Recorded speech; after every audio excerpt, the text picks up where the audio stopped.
శుభాకాంక్షలు madam. Thank you అండి. Wonderful. Sir thanks చెప్పాలి, మాకు మంచి వార్త చెప్పారు, లేదా మేడం ఏమి చెప్పరు.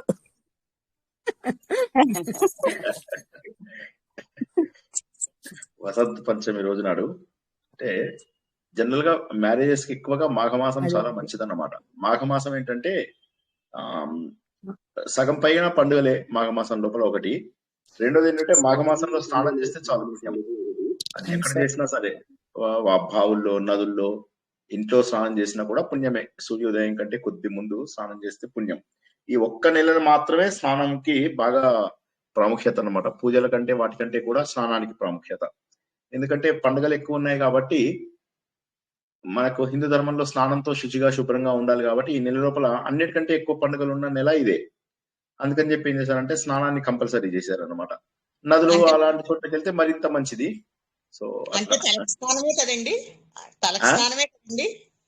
తలస్నానం అంటే ఆడవాళ్ళకి తలస్నానం ఉండదు కదా, ఫ్రైడే నాడే ఉంటుంది కదా. మగవాళ్ళకి అన్ని రోజులు ఉంటుంది తలస్నానము, ఆడవాళ్ళకి వారానికి ఒక్క రోజు ఉంటుంది.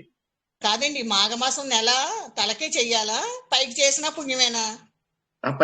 పైకే చెయ్యాలి. ఆడవాళ్ళు రోజు చేయకూడదు కదా, అంటే చెయ్యలేరు కదా, అందుకోసం అని. అంటే కార్తీక మాసం మాఘమాసం చెయ్యొచ్చు అని అంటారు కదండి, అందుకని అడుగుతున్నాను. చెయ్యొచ్చు, చేస్తే తప్పులేదు, చేస్తే చాలా మంచిది తలస్నానము.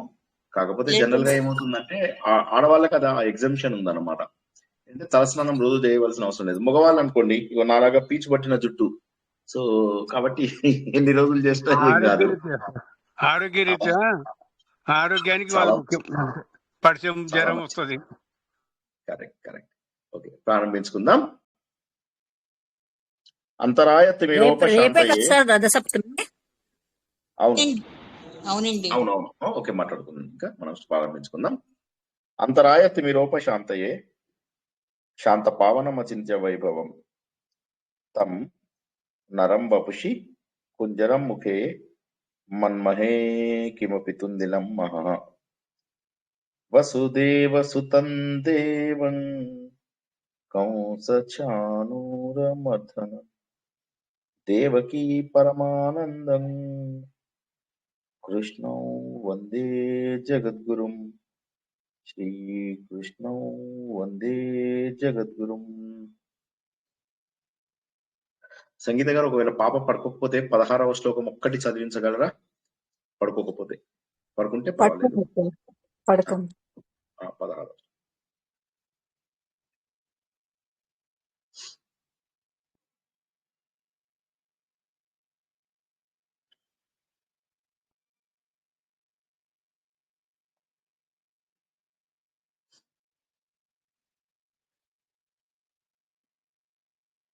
ఈ ఊర్లో నర్మదా ఉత్సవాలు జరుగుతున్నాయి అన్నమాట. అసలు ఎంతమంది జనాలో నర్మదా నది దగ్గర అద్భుతమైనటువంటి వాటర్ ఫాల్స్, అసలు మినీ నయాగరా జలపాతం లాగా అన్నమాట. చాలా అద్భుతమైనటువంటి వాటర్ ఫాల్స్. అది కాక ఇక్కడ ఏమంటారు, నర్మదా నదిది కాబట్టి చాలా మంది నర్మదా ఉత్సవాలు జరుగుతున్నాయని చాలా మంది వచ్చారన్నమాట. నర్మదా నదికి పరిక్రమ చేస్తారు. 1500 రోజుల పాటు నడక, అంటే సుమారుగా 5 సంవత్సరాల పాటు పరిక్రమ చేస్తారు అనమాట. వాళ్ళంతా చాలా మంది వాళ్ళు ఇక్కడికి వచ్చి స్నానం చేశారు. అద్భుతం. అది కాక ఇంకోటి ఏంటంటే ఇక్కడ మార్బుల్ కొండలన్నీ కూడా మార్బుల్స్ లాగా అనమాట. సో మార్బుల్ రాక్స్ అని చెప్పేసి అంటారు. వాటిలోంచి నది వెళ్తూ ఉంటుంది. చాలా చక్కటి ఎక్స్పీరియన్స్. రాజస్థాన్ సార్ కాదండి, మధ్యప్రదేశ్. ఇది నర్మదాని నదం అంటారు. నది అంటేనేమో ఇటు బంగాళాఖాతంలో కలిసేవన్నిటిని నదులు అంటారు. అరేబియా సముద్రంలో కలిసేవన్నిటిని నదాలు అంటారు. ఇదంతా కూడా ఏమవుతుందంటే ఇటు ఉల్టా రివర్స్ ట్రావెల్ చేస్తుంది అనమాట. రివర్స్ ట్రావెల్ చేసి అక్కడ మన అమరకాంటక్ లో దీని ఉద్గమ స్థానము, అక్కడి నుంచి అలా వెళ్ళి అరేబియా సముద్రంలో కలుస్తుంది అనమాట. సంగీత గారు, పాప వచ్చిందా?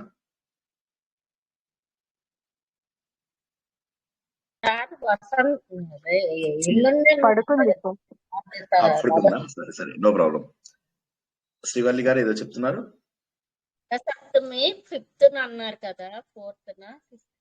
రథసప్తమి రేపు ఉన్నట్టుందండి, రథసప్తమి.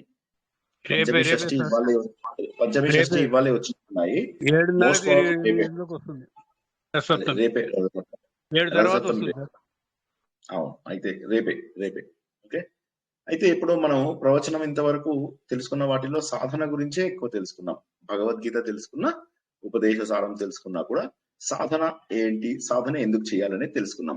అంటే మనం జనరల్ గా ఏమనుకుంటూ ఉంటామంటే సాధన అనగానే ఒక నియమం పెట్టుకుంటాం. అంటే ఉపవాసం ఒక్క నిమిషం రికార్డ్ అవుతుంది కదా. అయితే ఉపవాసం ఉండడము, లేకపోతే ఒక ఆలయానికి వెళ్ళడము, లేకపోతే ఒక పారాయణం చేయడము, ఇది సాధనగా మనము భావిస్తాము. కాకపోతే ఇప్పుడు ఏమైంది, ఈ బ్రహ్మ విద్య ఏదైతే నేర్చుకుంటున్నామో, భగవద్గీత అనే బ్రహ్మ విద్య, ఆ భగవద్గీత యొక్క సారమైనటువంటి ఉపదేశ సారం. ఇందులో మనం ఏం నేర్చుకుంటున్నామంటే సాధన అంటే కేవలం ఇలా పారాయణాలు అవే కాదు, అవి ప్రాథమిక స్థాయి. అంతకంటే కూడా క్రమ పద్ధతిలో ఎదగడం. సార్ మేము సాధన చేద్దాం అనుకున్నాం, ఏం చేయాలి అంటే సాధనకి అన్నిటికంటే ముఖ్యము మనుషులకు ఎస్పెషల్లీ ఆలోచించగలగడము. అంటే విషయాలు వినడం ద్వారా ఆలోచన శక్తి పెరుగుతుంది. ఎప్పుడైతే ఆలోచన శక్తి పెరుగుతుందో దీని యొక్క పరిధి పెరుగుతుంది. ఉదాహరణకు ఒక 10th క్లాస్ పిల్లాన్ని మనం ఒక ప్రశ్న అడిగామనుకోండి, అతను ఏం చేస్తాడు, తను 10 ఏళ్లలో నేర్చుకున్న విషయాలలోంచి ఆ జ్ఞానంలో నేర్చుకున్న విషయాలలోంచి సమాధానాలు ఇస్తాడు. అంతకంటే ఎక్కువ చదువుకుని తెలివైన వ్యక్తిని అడిగామనుకోండి, డిగ్రీ అనుకుంటే డిగ్రీ వరకు తను చదువుకున్నవి, తన ప్రపంచంలో చూసినవి, వాటిలోంచి తను ఒక జవాబుని ఇవ్వడానికి అవకాశం ఉంది. ఇలాగా ఎంత ఎక్కువ చదివి దాన్ని ప్రపంచానికి ఎంత ఎక్కువగా మనం అన్వయింపజేసుకోగలిగితే అన్ని ఎక్కువ సమాధానాలు తీసుకురాగలుగుతాము. అంటే మన బుద్ధిని వికసింప చేయాలి. జాగ్రత్తగా వినండి ప్లీజ్ ఈ మాటని, బుద్ధిని వికసింప చేయాలి. దీనిని ప్రజ్ఞ అంటాము. ప్రజ్ఞ అంటే ఏంటంటే ఎంత జ్ఞానాన్ని మనలోకి తీసుకున్నాము. అంటే జ్ఞానాన్ని మనలోకి తీసుకోవడం వల్ల ఏమవుతుందంటే ఈ జ్ఞానము మనను సరైన దారిలో వెళ్ళేలాగా మనల్ని కాపాడుతుంది. కాబట్టి మనము మొదట్లో తెలుసుకున్నాం, శమము, దమము, ప్రజ్ఞ అని చెప్పేసి తెలుసుకున్నాం. దమము అనేది ఏంటంటే ఇంద్రియాలను నిగ్రహించుకోవడం. ఇది ప్రాథమిక స్థాయి. ఇంద్రియాలను నిగ్రహించుకోవడం అంటే ఏంటి, ముందు తినాల్సిన దగ్గర అనవసరమైన వస్తువులు తినకుండా ఉండడము, చూడాల్సిన విషయాలు ఎప్పుడు మంచివే ఉండడము, వినవలసినటువంటి విషయాలని ఎప్పుడు కూడా సరైన విషయాలను మాత్రమే వినడము. ఇలా ఇంద్రియాలను నిగ్రహించుకోవడాన్ని దమము లేదా దాంతము అంటారు అని తెలుసుకున్నాం. అవునా? దీనికంటే ఇంకొక మెట్టుకెళ్తే మనస్సును నిగ్రహించుకోవాలి. ఇంద్రియాల కంటే మనస్సు గొప్పది, మనస్సు కంటే బుద్ధి గొప్పది. ఇంద్రియాలు అంటే మనకు దేని ద్వారా వస్తువులను స్వీకరిస్తామో, దేని ద్వారా పనులు చేస్తామో, జ్ఞాన ఇంద్రియాలు, కర్మ ఇంద్రియాలు. ఈ ఇంద్రియాలని నిగ్రహించుకోవడం మంచిదే ప్రాథమిక స్థాయిలో. సాధన అంటే ఏంటి అనే దానికి జవాబు జాగ్రత్తగా వినండి. ఇంద్రియాలను నిగ్రహించుకోవడం కొంతవరకు మంచిదే. నోరు పారాయణ చేస్తూ ఉంటుంది, మంచిదే. నోరు పారాయణ చేస్తుంది కానీ మనసు ఎటో వెళ్తుంది. కాబట్టి ముందు మనస్సును నిగ్రహించుకుందాం. ఆ మనస్సును నిగ్రహించుకోవడాన్ని శమము అంటారు. శమము లేదా శాంతము అంటారు. శాంతంగా ఉండడం, ప్రశాంతంగా. అయితే ఈ మనస్సు ఎలా వింటుంది, ఎవరి మాట వింటుంది? ఈ మనస్సు బుద్ధి మాట వింటుంది. మనం ఎప్పుడు తెలుసుకునే ఉదాహరణ మళ్ళీ ఒకసారి తెలుసుకుందాం. ఏం చేస్తాం మనము, నాకు మనస్సుకు అనిపిస్తుంది ఒక లడ్డు తినాలి అనిపిస్తుంది. ఇప్పుడు నేనేం చేస్తాను, వెళ్ళి ఫ్రిడ్జ్ దగ్గరికి వెళ్ళి కాళ్ళు చేతులు నడుచుకుంటూ వెళ్తాయి. చేతులు ఒక చెయ్యి ఫ్రిడ్జ్ను ఓపెన్ చేస్తుంది, ఇంకో చెయ్యి లడ్డూని తీసి నోట్లో పెట్టుకుంటుంది. మనస్సు చెప్పగానే విన్నాయి, మనస్సు చెప్పినట్టుగా ఇంద్రియాలు వింటున్నాయి. నాకు మొదట్లోనే బుద్ధి కనుక చెప్పుకుంటే ఏమనంటే ఇవాళ మంచిది కాదు, ఇవాళ షుగరు, ఇవాళ ఆల్రెడీ 6-7 లడ్డూలు తినేసావు, తినకు అని చెప్పి బుద్ధి గనక మనస్సుని కంట్రోల్ చేసినట్లయితే చాలా మంచిది. ఎందుకు, అప్పుడు నేనేం చేస్తాను, నిజమే కదా అని చెప్పి ఆగిపోతాను. మనస్సు పీకినా నేను అక్కడికి ఇంద్రియాలను వెళ్ళనీయను. కాబట్టి మనస్సుని ఆపడం అనేది చాలా గొప్ప. ఈ ఒక్క పాయింట్ మనం 15వ శ్లోకం వరకు తెలుసుకున్న దాన్ని సారం అనుకోండి. చాలా సులువుగా చెప్పాలంటే 15 శ్లోకాలలో తెలుసుకున్న సారం ఏంటయ్యా అంటే మనసుని నిగ్రహించుకోవడం. మనస్సుకి సరైన జ్ఞానాన్ని ఇచ్చేదాన్ని బుద్ధి అంటారు. ఒక్కసారి జాగ్రత్తగా వినండి, మళ్ళీ చెప్తాను. ఇంద్రియాలు అంటే మన నోరు, ముక్కు, కళ్ళు, చెవులు, కాళ్ళు, చేతులు, ఇవన్నీ. ఓకే, వీటి ద్వారా మనం ఏంటి అన్ని పనులు చేయడము, అన్ని పనులు స్వీకరించడం జరుగుతుంది. మనస్సుతోటి వాటిని చెయ్యి అంటే చేస్తున్నాయి, కానీ మనస్సు కనుక సంకల్పం చేయకపోతే ఏమవుతుంది, ఇవి చేయవాలి. ఉదాహరణకి నాకు లడ్డు తినాలి అనిపించకపోతే ఊరికే చేతులు వెళ్ళి లడ్డూని వెళ్ళి తీసుకుని తినవు కదా. కాబట్టి మనస్సు అనేది చాలా ముఖ్యం నిగ్రహించుకోవడానికి. కానీ మనస్సును ఎవరు నిగ్రహించాలి? మనసును ఎవరు నిగ్రహించాలంటే బుద్ధి. ఈ బుద్ధి అనేది మనకి ఎక్కడి నుంచి వస్తుంది అంటే ప్రజ్ఞ. సో దమము, శమము, ప్రజ్ఞ. జాగ్రత్తగా చూడండి, మళ్ళీ ఇవి 3 వేళ్ళు. ఇది దమము, ఇది శమము, ఇది ప్రజ్ఞ.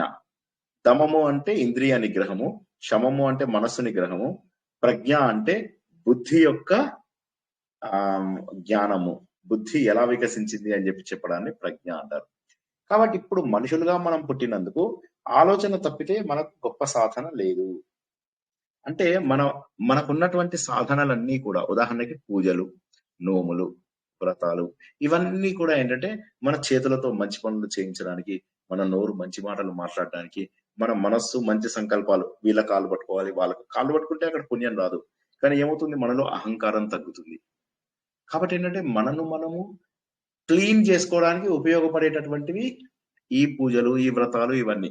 అంతేగాని మనం ఏమనుకుంటాం, ఈ పూజ చేస్తే ఈ లాభం వస్తుంది, ఆ పూజ చేస్తే. లాభాల మాట పక్కన పెట్టండి, ముందు మనకు వచ్చేటటువంటి బెస్ట్ లాభం ఏంటంటే మన మనస్సు ప్రశాంతంగా ఉంటుంది. ఇప్పుడు ఎవడో మనకు నచ్చని వ్యక్తి ఉన్నాడు అనుకుందాం, వాడి కాళ్ళు పట్టుకుంటే వాడికి అహం చల్లారుతుంది, మనకు కూడా అహం పోతుంది. పోనీలే ఎందుకు అని చెప్పేసి అనుకుంటాం. ఉదాహరణకి ఒకళ్ళు కొడుకు పెళ్లి చేయాలి, కూతురు పెళ్లి చేయాలి, అప్పటిదాకా నచ్చని వాళ్ళందరి ఇళ్ళకి కూడా వెళ్తారు వాళ్ళు. అవునా? ఎందుకు వెళ్తారు? వీళ్ళు అహం చంపుకుని వెళ్తారు. వీళ్ళు అహం చంపుకుని వచ్చినందుకు అని చెప్పేసి వాళ్ళు ఏం చేస్తారు, వాళ్ళ అహాన్ని తగ్గించుకొని వాళ్ళు కూడా వీళ్ళింటికి పెళ్లికి వస్తారు. సో ఈ విధంగా మనకు తెలిసినటువంటి కర్మకాండలన్నీ కూడాను ఇలా మన యొక్క మనస్సుని నిగ్రహం చేసుకోవడానికి మాత్రమే ఉపయోగపడాలి. అయితే ఇప్పుడు జరిగినటువంటి విషయం ఏమిటంటే ఇది జరగడం లేదు. మనం ఎంతసేపు కూడా ఏం ఆలోచిస్తున్నామంటే ఈ పూజల వల్ల, వ్రతాల వల్ల, నోముల వల్ల, పారాయణ వల్ల నాకేదో పుణ్యం వచ్చి పడిపోతుంది, దేవుడు నన్ను మంచాడు అనుకుంటాడు. ఇది ఇంతవరకు ఆలోచిస్తూ మనం ఏంటంటే అసలు సాధన అంటే ఇదే, ఇలా గుడ్డిగా కళ్ళు మూసుకుని చేసేదే సాధన అనుకుంటున్నాం. అయితే అది చేసినా కనీసం మంచిదే, కాకపోతే ఏదో కోరుకుంటూ చేసినా పోనీ మంచిదే. ఎందుకంటే ఎట్టి కోరిక తీరితే దేవుడి మీదకి, కోరిక తీరకపోతే నా కర్మ అని చెప్పి వదిలేస్తారు, అంతవరకు అది కూడా ఓకే. కాకపోతే ఏమవుతుంది, మనం ఈ పనులు చేస్తూ వేరే వాళ్ళపైన చాడీలు చెప్పడము, వేరే వాళ్ళ చెడు వినడము, వేరే వాళ్ళని చెడు ఆశించడము, వేరే వాళ్ళకి చెడు జరిగితే సంతోషించడము, ఇటువంటి వాటి ద్వారా, చాడీల ద్వారా, అనవసరమైన విషయాలు చూడటం ద్వారా అరగంట సేపు పూజ చేస్తే 23.5 గంటల పాటు పిచ్చి వేషాలు వేస్తున్నారు ప్రపంచంలో ఉన్నటువంటి జనాలంతా. కాబట్టి రమణ మహర్షి ఆయన ఏమన్నారంటే, బాబు కర్మ అనేటటువంటిది జడం. ఈ కర్మ యొక్క ఫలితము నువ్వు పని చేసావని ఇవ్వదు. కర్మకేం తెలుసు? భగవంతుడు ఉన్నాడు, ఆయన కర్మ సాక్షి. ఆయన చూసి వీడు పని చేశాడు, వీడికి ఫలితం ఇవ్వాలి, వీడు పని చేశాడు, వీడికి ఫలితం ఇవ్వాలి అనుకుంటాడు. కాబట్టి అన్ని కూడా ఈశ్వరాజ్ఞ వల్లనే కర్మ యొక్క ఫలితాలు వస్తున్నాయి. అయితే అవి ఈ జన్మలోనే రావాలి అని గ్యారంటీ లేదు. కర్మ ఫలితం ఖాయం, కానీ అది ఈ జన్మలో వస్తుందా, తర్వాత జన్మలో వస్తుందా అనేది మనకు తెలియదు. ఉదాహరణకి నేను ఒక ఇంటర్వ్యూకి వెళ్ళాను, ఇవాళ ఎర్ర చొక్కా వేసుకుని ఇంటర్వ్యూకి వెళ్ళాను అనుకోండి, రేపు నేను నల్ల చొక్కా వేసుకుని జాబ్ లో జాయిన్ అయితే వాడు తీసేస్తాడా? తీసేయడు. ఇంటర్వ్యూ అయిన 3 నెలలకు నాకు జాబ్ వచ్చింది అనుకుందాం, అవునా? ఇంటర్వ్యూ అయిన రోజు ఎర్ర చొక్కా వేసుకుని వెళ్ళాను, జాబ్ లో జాయిన్ అవడానికి నేను నల్ల చొక్కా వేసుకెళ్తే వెయిట్ ఎర్ర చొక్కా వేసుకున్న అతనే రావాలి అంటారా? అనరు. దేవుడికి సంబంధించినంత వరకు మన శరీరము ఒక చొక్కా లాంటిది. ఇక్కడ ఆపుతాను. ఎవరికైనా ఇది అర్థం కాని వాళ్ళు నాకు జవాబు చెప్పండి.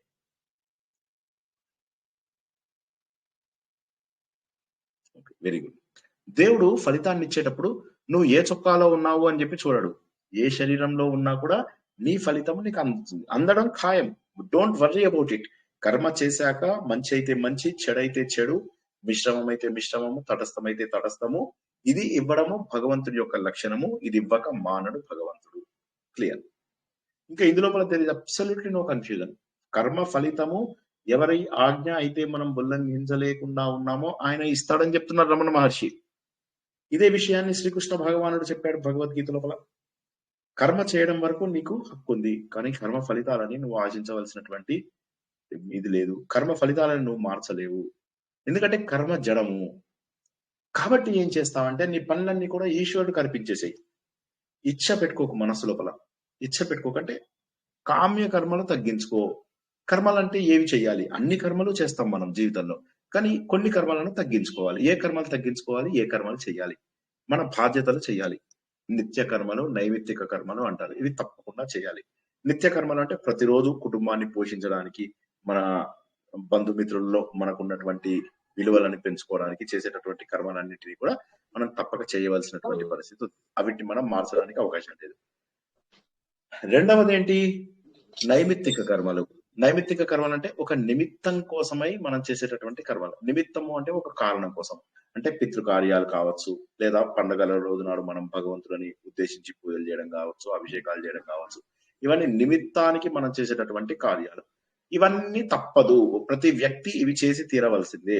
అయితే చెయ్యనివేవి అంటే అవి నిషిద్ధ కర్మలు. ఆ నిషిద్ధ కర్మలు చేయకూడదు. వేదాలలో ఎన్నో నిషిద్ధ కర్మలు చెప్పారు. ఈ పని చెయ్యకు, ఈ పని చెయ్యకు, ఈ పని చెయ్యకు, ఆ కర్మలు ఏవి మనము చేయకూడదు. కాబట్టి ప్రతి వ్యక్తి కూడా ఏంటంటే నిత్య నైమిత్తిక కర్మలు చేయాలి. ప్రాయశ్చిత్త కర్మలు కూడా చేసుకోవచ్చు. ప్రాయశ్చిత్త కర్మలు అంటే ఒక వ్యక్తి ఒక తప్పు చేశాడు. తప్పు చేసినప్పుడు ఏంటి? ఆ తప్పుకు సంబంధించినటువంటి ప్రాయశ్చిత్తం చేసుకుంటే మంచిది. కాబట్టి అటువంటి ప్రాయశ్చిత్త కర్మలు కూడా కొన్ని ఉంటాయి. ఆ ప్రాయశ్చిత్తం కోసం చేసేటటువంటి కర్మలు కూడా చాలా మంచివి. ఇప్పుడు భగవంతుడు వదిలేయమన్న కర్మలు ఏంటంటే నిషిద్ధ కర్మలు వదిలేయమన్నాడు. తర్వాత కామ్య కర్మలు వదిలేయమన్నాడు. కామ్య కర్మలు అంటే కోరికతో చేసేటటువంటి కర్మలను వదిలేయాలి. ఎప్పుడు కోరుకుంటూ కోరుకుంటూ కోరుకుంటూ ఉంటే దేవుడికి కలిగేదాం, మనకు కూడా అవి తీరకపోతే వచ్చేటటువంటి బాధ ఎక్కువైపోతూ ఉంటుంది. కాబట్టి ఈ కామ్య కర్మలను వదిలేయాలి. తర్వాత ఈ చెయ్యకూడనటువంటి కర్మలను వదిలేయాలి. అప్పుడు జీవితం చాలా సుఖంగా ఆనందంగా ముందుకు వెళ్తూ ఉంటుంది అని చెప్పేసి భగవంతుడు మనకు చాలా అద్భుతంగా చెప్పాడు. అదే విషయాన్ని ఇక్కడ ఈయనేమంటాడు అంటే కోరిక లేకుండా చెయ్యి అంటే ఆ కామ్యక కర్మలు ఏవైతే ఉన్నాయో అవి వదిలేసి చక్కగా ముందుకెళ్ళి అన్ని ఈశ్వరుడు కనిపించేసాయి. ఈశ్వరుడు కనిపిస్తే వచ్చే అడ్వాంటేజ్ ఏంటి? దేవుడు ఉన్నాడా లేడా ఇవన్నీ కొద్దిసేపు మనం పక్కన పెట్టేస్తే ఏవైతే మనం దేవుడు కనిపించేస్తామో అప్పుడు మన మనసు ప్రశాంతంగా ఉంటుంది. చలో దేవుడు చూసుకుంటాండి అని. ఇంట్లో పిల్లాడు ఏం చేస్తాడు? అమ్మా రేపు స్కూల్లో టీచర్ 1000 రూపీస్ తీసుకురమ్మన్నాడు అని చెప్పేసి వెళ్ళిపోయి పడుకుంటాడు. వాడి బాధ్యత అయిపోయింది తల్లికి చెప్పేవారికి.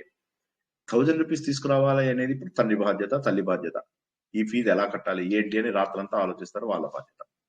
అదే విధంగా మనము భగవంతుడికి ఏవైతే మన పనులు మన బాధ్యతలు అప్పచెప్పిస్తామో మనము రిలాక్స్ గా ఉండవచ్చు అన్నటువంటి విషయాన్ని రమణ మహర్షి చాలా అద్భుతంగా చెప్పడం అంటూ జరిగింది.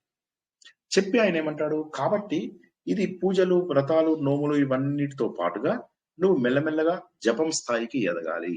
జపం చేస్తున్నావు కదా, జపం చేస్తున్న స్థాయిలో మళ్ళీ 3 రకాలు. ఒకటేమో బయటికి చేసేది, రెండోది మందంగా మెల్లగా చేసేది, మూడోది మనసు లోపల చేసేది చాలా మంచిది అని చెప్పాడు. తర్వాత ఏం చెప్పాడు? కాయంతో చేసావు, వాక్కుతో చేసావు, ఇప్పుడు మనస్సుతో చెయ్యి అని చెప్పేసి జపంలో 3వదైనటువంటి మనోజపాన్ని ఇప్పుడు మనోధ్యానంగా మార్చేశారు ఆయన. మనోధ్యానంగా మార్చేసి ఇది కూడా నువ్వు దేవుడికి చేయవలసినటువంటి పూజే అని.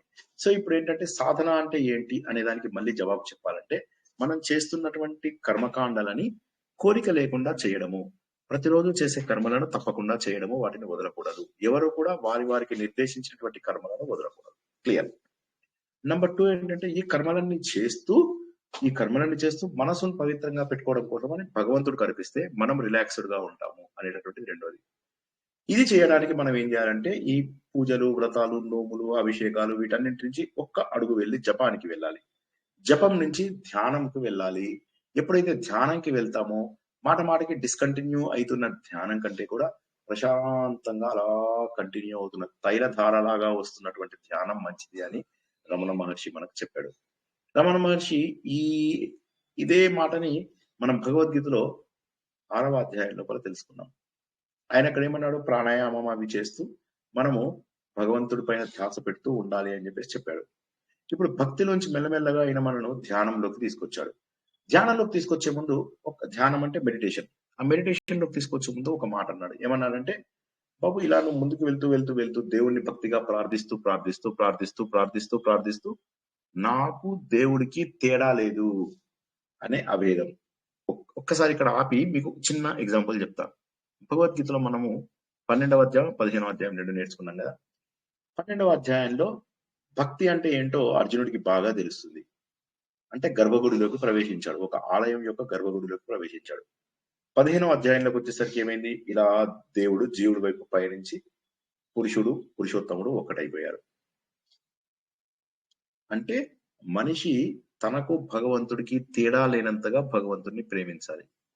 మనం ఆ పాట విన్నాం కదా, నువ్వెవరయ్యా నేనెవరయ్యా, నువ్వు నేను ఒకటేనయ్యా.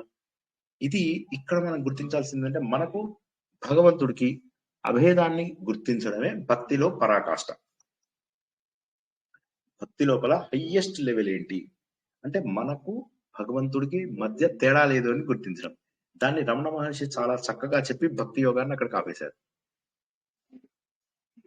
శ్రీకృష్ణుడికి ఈయనకు కొద్ది తేడా వచ్చింది. శ్రీకృష్ణుడు చెప్పిన మాటల్ని ఈయన కొద్దిగా డిఫరెంట్ గా చెబుతూ నేను నువ్వు వేరు వేరు అనేటటువంటి భావన లేకుండా అభేద భావన ఉంది.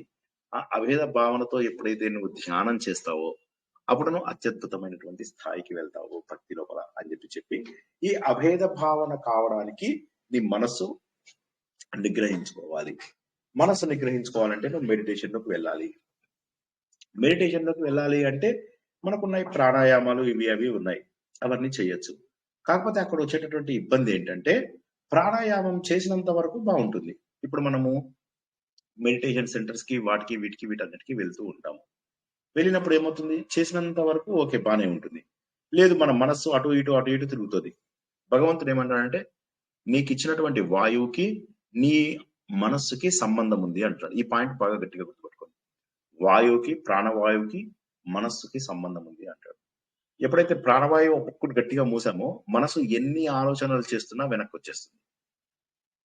దీనికి రమణ మహర్షి ఏమని ఎగ్జాంపుల్ చెప్పారు, వలలో చిక్కినటువంటి పక్షి ముందు కొట్టుకుని ఆగిపోతుంది, ఇంకా హెల్ప్లెస్ గా ఆగిపోతుంది, నా వల్ల కాదు అని. అదే విధంగా మనస్సు పరిపరి విధాల పోతున్నటువంటి మనస్సు వచ్చేసి ఆ వలలో ఇరుక్కుపోతుంది. అయితే ఇది బాగుంది, కానీ తర్వాత ఇంతవరకు బాగుంది, మనకు నచ్చింది ధ్యానము, కాబట్టి మనం మెడిటేషన్ సెంటర్స్ కి వెళ్తాము. అక్కడ ఉన్నటువంటి గంట ప్రశాంతంగా అనిపించవచ్చు, బాగుండవచ్చు. ఓకే, అది పూర్తి స్థాయి మనకు భగవంతుని చేరుకోవడానికి కాదు. మరి ఏమిటి, ఇందులో 2 రకాలు ఉన్నాయి అని చెప్పారు ఆయన.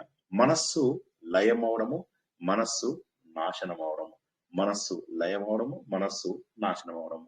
మనస్సు లయమవడము అంటే ఏంటంటే కొద్దిసేపు కనిపించకుండా వెళ్ళిపోవడం. కొద్దిసేపు కనిపించకుండా వెళ్ళిపోవడం అంటే ఏంటి, ధ్యానం చేస్తున్నంత వరకు మనసు చాలా బాగుంది, ఏ ఆలోచన లేదు, నాకు ప్రశాంతంగా ఉన్నాను. ధ్యానం అయిపోగానే అన్ని ఆలోచనలు మళ్ళీ రారా అని చెప్పి పాటలు పాడుకుంటూ మనం వెంటబడుతూ ఉంటాయి, దెయ్యాలన్నీ వచ్చి వెంటబడుతూ ఉంటాయి. దీనికి తోడుగా చుట్టాలు, మిత్రులు, ఫోన్ కాల్స్, సెల్ ఫోన్స్ ఉండనే ఉన్నాయి. ఇంకా విపరీతంగా కొంతమంది సెల్ ఫోన్స్ ఏం చేస్తారు, ధ్యాన మండపాల్లోకి కూడా తీసుకెళ్తారు. వాళ్ళకి డిస్టర్బెన్స్ అవడమే కాకుండా పక్కన ఉన్న 10 మందికి ఆ కొద్దిసేపు కూడా ప్రశాంతత లేకుండా చేస్తూ ఉంటారు. కొంతమంది నాలాంటి వాళ్ళు ఉంటారు, దగ్గు వచ్చినప్పుడే ధ్యాన సెంటర్స్ కి వెళ్తారు. దగ్గుతూ ఉంటే ఒక్కొక్కరు డీప్ స్లీప్ లో ఉంటారు. ధ్యానం పేరు మీద డీప్ స్లీప్ లో ఉన్న వాళ్ళందరూ లేచి కూర్చుంటారు. కూర్చుని ఎక్కడున్నావు అని చెప్పి. కొంతమంది తెల్లారిందేమో అని చెప్పేసి అని అప్పుడు ఆలోచిస్తూ ఉంటారు. తెల్లారింది లేగండోయ్ కొక్కరొక్కో అనుకుంటూ చూస్తారు, మంచం ఎక్కడుంది దిగాలి అని చెప్పేసి. సో ఇలా ఇలా గమ్మత్తుగా అయిపోతూ ఉంటుంది. కానీ ఇది కాదు ధ్యానము. దీనివల్ల వచ్చేటటువంటిది అశాశ్వతమైనటువంటి ఒక టెంపరరీ ఎఫర్ట్ మాత్రమే. దీనివల్ల మనకు పర్మనెంట్ ఆనందము ఏదైతే అనుకుంటున్నామో ఆ పర్మనెంట్ ఆనందము మనకు దొరకదు. మనకు పర్మనెంట్ ఆనందం కావాలి అంటే అజ్ఞానము పోవాలి, అయిపోయింది. ఇది మెయిన్. మనకు ఏంటంటే అజ్ఞానము పోయినప్పుడు మాత్రమే మన యొక్క మనస్సు వికసిస్తుంది, మన యొక్క మనస్సు ఆనందం పొందుతుంది. అజ్ఞానం పోతుంది ఎలా? ఇప్పుడు ఏదైనా మెయిన్ ప్రాబ్లం ఏంటంటే అజ్ఞానం. కాబట్టి మనస్సుని నాశనం చెయ్యాలి. మనస్సును నాశనం చేయాలంటే మనస్సును తీసుకెళ్లి కోసి పడేస్తామా? అలా చేయలేము. కాబట్టి మనసులో ఉన్న అజ్ఞానాన్ని తీసేయడం వల్ల మనస్సు పర్మనెంట్ ప్రశాంతతతో ఉంటుంది. మళ్ళీ ఒకసారి చెప్తాను, జాగ్రత్తగా వినండి. సాధన అంటే ఏంటి? సాధన అంటే పూజలు, పునస్కారాలు, నోములు, వ్రతాలు. ప్రాథమిక స్థాయిలో ఓకే, రమణ మహర్షి గారు కూడా చెప్పింది అదే. భగవంతుడు కూడా చెప్పాడు ఏమనంటే కామ్యక కర్మలు, కోరికతో చేసే కర్మలు కాక మిగతావన్నీ కూడా మంచివి అని చెప్పారు. ఓకే, అంతవరకు తప్పకుండా చేసుకుందాం, ఏ రకమైన ఇబ్బంది లేదు. తర్వాత ఏమన్నారు ఆయన, నోటితో చేసేటటువంటివి చేయమన్నారు. అంటే జపం లాంటివి. ముందు గట్టిగా చదవడము, తర్వాత మెల్లగా చదవడము, తర్వాత మనస్సుతో చదవడం. తర్వాత మనస్సుతో చదవడము అనేదాకా రాగానే ఇప్పుడు ఏమన్నాడు, మనసులో నువ్వు జపం చేస్తూ చేస్తూ ధ్యానం కూడా చెయ్యి అన్నాడు. ఈ ధ్యానం చేస్తూ చేస్తూ చేస్తూ చేస్తూ భగవంతుడికి నాకు ఇక తేడా లేదు అనేటటువంటి స్థాయికి వెళ్ళు, అదే అన్నిటికంటే గొప్ప భక్తి అని చెప్పేసి ఆయన చెప్పారు. ఎప్పుడైతే అన్నిటికంటే కూడా గొప్పదైనటువంటి భక్తిలోకి తీసుకెళ్లిన తర్వాత అప్పుడు మెడిటేషన్ చాలా బాగా ఉపయోగపడుతుంది. ఆ హైయెస్ట్ లెవెల్ ని అలా మెయింటైన్ చేయడానికి మెడిటేషన్ బాగా ఉపయోగపడుతుంది. ఈ మెడిటేషన్ అనేది నీ మనస్సు ఎటువైపు తిరిగినా ముక్కు మూసుకోగానే మళ్ళీ వెనక్కి వచ్చేస్తుంది. మనం గత వారం తెలుసుకున్నాం ఏమని, మన పక్కన ఒక కుర్రాన్ని పెట్టుకోవాలి, ఎవ్రీ 5 మినిట్స్కి ఒకసారి వాడిని గట్టిగా మనం ముక్కు మేమనాలి. ఎన్ని ఆలోచనలున్నా గుర్తుంచుకోండి, ఎన్ని ఆలోచనలున్నా మళ్ళీ మనం వెనక్కి వచ్చేస్తాం. అలా చేయమన్నారు ఆయన. చేస్తే అంతవరకు కూడా బాగుంది. అయితే ఈ ధ్యానం వల్ల వచ్చే లాభం ఏంటి? రోజంతా ధ్యానం చేస్తూ ఉండగలమా? దాదాపు అసంభవం. ప్రతి పనిని ధ్యానంగా మార్చుకోగలమా? మార్చుకోవడం కష్టంగానే చెయ్యొచ్చు. ఎలా చేయొచ్చు? ఎలా చేయొచ్చు అనే దానికి ఆయన ఏమంటారంటే, నీవు ఈ మార్చుకోవడానికి కావలసినది అజ్ఞానాన్ని తొలగించుకోవడం. అజ్ఞానం అంటే ఏంటి? నేను ఈ శరీరంతో పుట్టినటువంటి అనేక శరీరాలు కూడా నా శాశ్వతం. నా పిల్లలు, నా బంధువులు, నా మిత్రులు, వీరందరూ కూడా శాశ్వతం. శాశ్వతము అనుకున్నప్పుడు ఏమైతుందంటే, మనకు సినిమాల లోపల, తర్వాత నవలల లోపల, కథల లోపల చెప్తూ ఉంటారు. ఆత్మ వెళ్తూ వెళ్తూ క్షోభిస్తూ ఉంటుంది. ఎవరెవరు తన గురించి ఏడుస్తున్నారో చూసుకుని, ఇవన్నీ అబద్ధమైనప్పటికీ కూడా కొద్దిసేపటికి అది నిజం అనుకుందాం. ఆత్మ అందరినీ చూసుకుంటూ ఉంటుంది, ఎవరు ఏడుస్తున్నారు ఏంటి అని. వీళ్ళని వదలలేక వెళ్తుంది. పోనీ ఇది బానే ఉంది. కానీ ఆ నలుగురు సినిమాలో చూసినట్టుగా కింద చూస్తే అందరు జనాలు నవ్వుకుంటూ హ్యాపీగా ఉన్నారనుకోండి, అప్పుడు ఎంత క్షోభపడతాం? యమభటులు ఏమంటారు, ఎరా నువ్వేవో అపకారం చేసినట్టున్నావు వీళ్ళందరికీ, అందుకే మీ ఆవిడ వెళ్ళేసి చక్కగా భోజనం చేస్తుంది, నువ్వు చచ్చిపోయావంటే వినకుండా భోజనం చేస్తుంది మీ ఆవిడ. అవునా? అప్పుడు ఎంత బాధేస్తుంది మనసు, ఎంత కలుషితం అవుతాం. ప్రపంచంలో ఎవరికీ లేనటువంటి ఒక గొప్ప జన్మ మనకు వచ్చిందా లేదా? ఆ గొప్ప జన్మని మనం పాడు చేసుకుందామా? ఆలోచించండి. ఎంతో మంది భోజనానికి లేక, నిన్న మేము బ్రేక్ఫాస్ట్కి వెళ్తే ఒక దగ్గర ఒక అమ్మాయి అనమాట, పిచ్చి అమ్మాయి అనుకుంటాను, అమ్మాయి అక్కడికి బ్రేక్ఫాస్ట్ కోసం వచ్చింది. షాప్ వాడు కర్రతో కొట్టేలా కొడుతున్నాడు. మనం ఆ స్థాయిలో ఉన్నామా? అన్నిటికంటే గొప్పదైనటువంటిది మానవ జన్మ. ఆ మానవ జన్మలో రోటి కపడ మకానికి ఏమాత్రము మనకు కష్టం లేనటువంటి జీవనాన్ని ఇచ్చినటువంటి భగవంతుని మనము ఎంత గొప్పగా ప్రార్థించాలో ఆలోచించండి ఒకసారి. మనం ఎప్పుడూ దురదృష్టవంతులం కాదు. ఇలా కంప్యూటర్ ముందు, ఇలా మనం మొబైల్స్ ముందు కూర్చుని ఇంటర్నెట్ వాడగలుగుతున్నామంటే మనం చాలా అదృష్టవంతులము. ప్రపంచంలో ఉన్న 1% అదృష్టవంతులలో మనం ఒకరము. మనమే నాకు కష్టాలున్నాయి, నాకు బాధలున్నాయి అంటే రేపు భగవంతుడు ఏమంటాడు ఒకసారి ఆలోచించండి. ఆ 99% మనుషులలో మనం ఉన్నామా? ఆలోచించండి ఒకసారి. కాబట్టి ఈ సాధన అనేటటువంటిది ఏదైతే ఉందో, రమణ మహర్షి చెప్పిన, శ్రీకృష్ణ భగవానుడు, వీరి మాటలే వింటాం మనం. ఎవడో వచ్చేసి నా కాళ్ళు పట్టుకొని నేను నిన్ను ఉద్ధరిస్తానంటే ఉద్ధరించలేరు వాళ్ళు. ప్లీజ్ అర్థం చేసుకోండి. 10 ఏళ్లుగా సాధన చేస్తున్నాను, అర్థం చేసుకోండి, నన్ను నమ్మండి. ఎవరు మిమ్మల్ని ఉద్ధరించలేరు, మిమ్మల్ని మీరే ఉద్ధరించుకోగలరు. జ్ఞానాన్ని తీసుకోండి, కానీ వాళ్ళకు బానిసలు అవ్వాల్సిన అవసరం లేదు. ఎవరికి ఎవరు బానిసలు కాదు.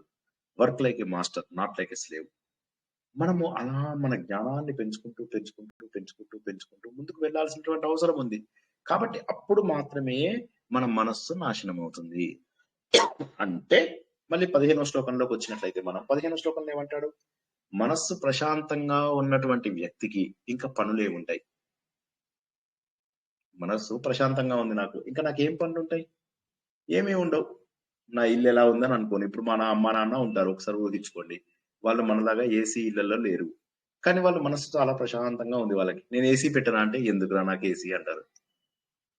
వాళ్ళు వాళ్ళ సైకిల్లోనే ఆనందంగా ఉన్నారు.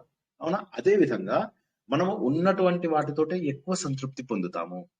వైరాగ్య భావన అనేది గనక అలవర్చుకున్న ప్రతి ఒక్కరూ కూడా జీవితంలో అభివృద్ధి చెందుతారు అని గుర్తుంచుకోండి. మీరు అభివృద్ధి చెందాలి అంటే వైరాగ్య భావన తప్పనిసరి. 40 ఏళ్లకు 30 ఏళ్లకు వైరాగ్య భావన రాదు కాబట్టి, కనీసం 50 ఏళ్లకైనా నేను అశాశ్వతము, నా చుట్టుపక్కల చూస్తున్న వాళ్ళు, మరణం చూసిన ప్రతి ఒక్కరిలో వైరాగ్యం రావాలి. నాతో పాటు మాట్లాడే ఎంతో మంది మనుషులు లేరు, నాతో పాటు ఉన్నటువంటి ఎంతో మంది వ్యక్తులు ఈ ప్రపంచానికి దూరం అయ్యారు. ఈ వైరాగ్య భావన ద్వారా మనం అజ్ఞానంను పోగొట్టుకుంటాం. అప్పుడేమవుతుందంటే, మన కళ్ళ ముందు కనిపించే వస్తువులు మనకు ఆలోచనలను ఇవ్వవు. ఉదాహరణకి మన కళ్ళ ముందు ఒక చీర కనిపించింది, లేదా మగవాళ్ళకు ఒక చొక్కా కనిపించింది. దాన్ని చూడగానే ఇది నేను కొనుక్కోవాలి అనే కోరిక రావడం.